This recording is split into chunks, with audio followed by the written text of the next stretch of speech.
नमस्कार, आप सभी का पुनः स्वागत है।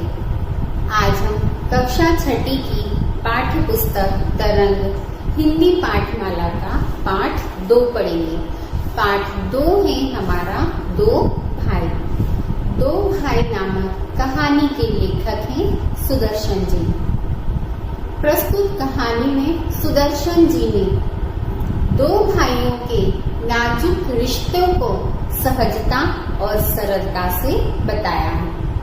किस प्रकार बड़ा भाई पिता की मृत्यु के पश्चात पूर्णतया छोटे भाई से विमुख हो जाता है और उसे मार पीट कर घर से बाहर निकाल देता है।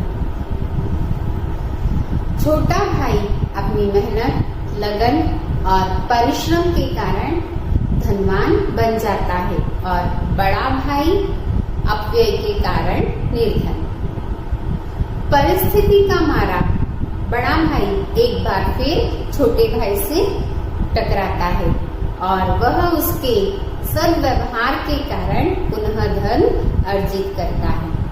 तो प्रस्तुत पाठ में स्नेह व प्रेम की भावना को बनाए रखना तथा भातृत्व की भावना को बनाए रखना कहानी का उद्देश्य है। तो आइए हम कहानी पढ़ते हैं। सयालकोट में एक राय साहब रहते थे। राय साहब के 2 बेटे थे, बड़ा बेटा केदारनाथ और छोटा बेटा सीताराम। दोनों ही भाइयों को राय साहब ने बड़े चाव से पढ़ाया और बड़े बेटे का विवाह कर दिया। राय साहब की इच्छा थी कि वे छोटे भाई का भी विवाह कर दे, परंतु छोटा बेटा अभी इस योग्य नहीं था। वह कक्षा 10वीं में पढ़ता था। राय साहब की इच्छा थी वह जल्दी से जल्दी उसका विवाह करे और ऐसे करते राय साहब एक दिन बीमार हो गए। उन्होंने बिस्तर पकड़ लिया। वह इस तरह बीमार हुए कि फिर बिस्तर से न उठे और उनकी मृत्यु हो गई। उनकी मृत्यु के पश्चात बड़े बेटे केदारनाथ पर तो कुछ ज्यादा प्रभाव न पड़ा, क्योंकि वह अपने बीवी बच्चों का हो चुका था। पिता की मृत्यु के पश्चात छोटा बेटा सीताराम बहुत रोया और वह रोता रहता है, क्योंकि माता की मृत्यु के पश्चात उसे बापू का ही सहारा था। वो बहुत रोता रहता, उदास रहता, पिता के कमरे में जाता, वहाँ खाली देखकर और रोता। वह बहुत रोता ही रहता। वह विद्यालय जाता, वहाँ भी रोते रोते बेहोश होकर गिर पड़ता।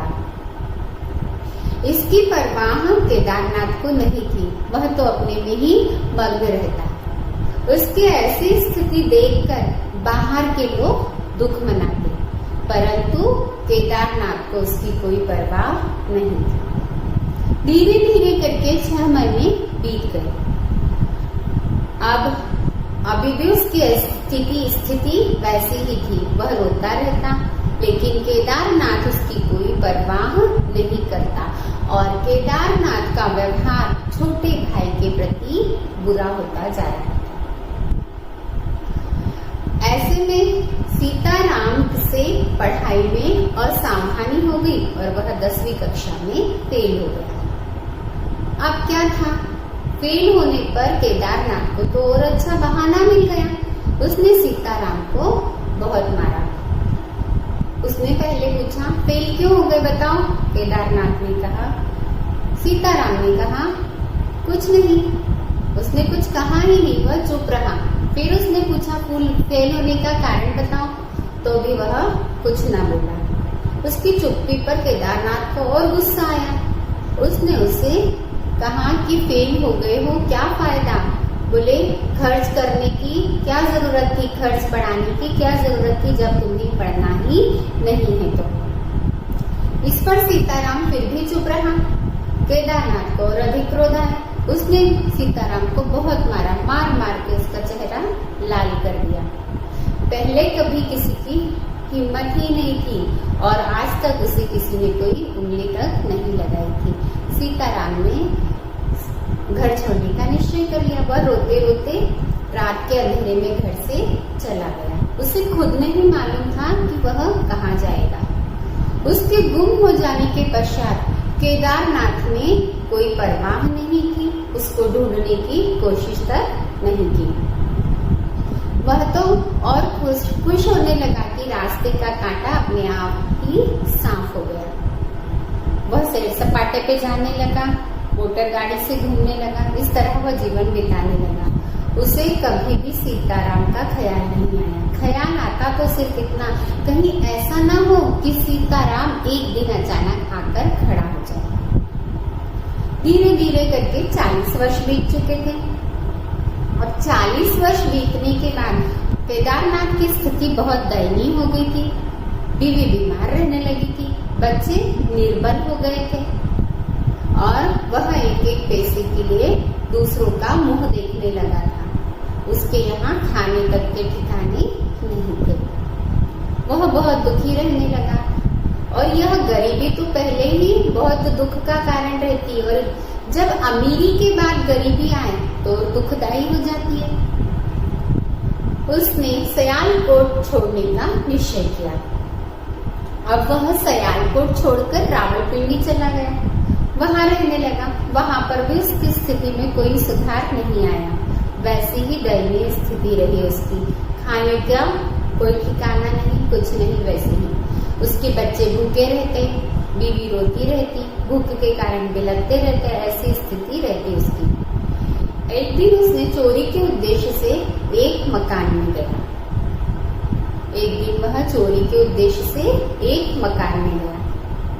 अब वहां जाकर उसने आभूषणों की एक पोटली बना ली और जो रुपए की गठरी थी वह उठा के बाहर जाने लगा। उसका दिल बहुत जोर जोर से धड़क रहा था, उसे डर लग रहा था। इतने में मकान की मालिक ने आकर उसकी गर्दन दबोच ली और वह जमीन पर गिर गया और बेहोश हो गया। कुछ देर बाद उसे होश आया। होश आने पर मकान के मालिक ने पूछा, अपना नाम बताओ। उसने कहा, एक अभागा। उसने कहा, नहीं, अपना नाम बताओ। उसने कहा, केदारनाथ। मकान का मालिक उछलकर खड़ा हो गया। उसने पूछा, अपने पिता का नाम बताओ। उसने कहा, चंपत राय। मकान के मालिक ने पूछा, राय साहब चंपत राय? केदारनाथ ने कहा, हाँ, राय साहब चंपत राय। उसने पूछा, कहाँ के रहने वाले? उसने कहा, सयालकोट। जैसे ही उसने राय साहब चंपत राय का नाम सुना, उसकी आंखों में आंसू आ गए और वह केदारनाथ के पैरों में गिर पड़ा। यह मकान का मालिक उसका छोटा भाई सीताराम था, जो निराश होकर घर से बाहर निकल गया था। आज उसने अपनी लगन, मेहनत, साहस के बल पर बहुत धन कमा लिया था और रावलपिंडी के धनिकों में से वह एक था। कुछ देर पश्चात उसने कहा, मेरे पास रुपयों की कमी नहीं है, कोई काम आरंभ कर दो। इस पर केदारनाथ मन में सोचने लगा, मैं कितना कमीना हूँ, इसको मैंने घर से निकाल लिया और इसकी संपत्ति भी हड़प ली, परंतु यह कितना अच्छा है, प्रेम का अवतार है इसके। और वह ऐसा सोचकर बहुत रोने लगा और उसकी आंसू की धारा बहने लगी। इस पर सीताराम ने कहा, अब पछताने की कोई आवश्यकता नहीं है, बीती बातों को भुला दो और कल से कोई नया काम आरंभ करो, नया जीवन आरंभ करो। सीताराम की नेक नामी के कारण और उसकी धन के कारण, संपत्ति के कारण आज केदारनाथ भी रावलपिंडी के धनिकों में से एक हो गया है। केदारनाथ भी अब धनवान हो चुका था। अब वह जान चुका था कि पारस्परिक प्रेम और सौहार्द ही सबसे बड़ी पूंजी है, तो बच्चों, हमें पारस्परिक प्रेम को भुलाना नहीं चाहिए, धन का अपव्यय नहीं करना चाहिए। धन्यवाद।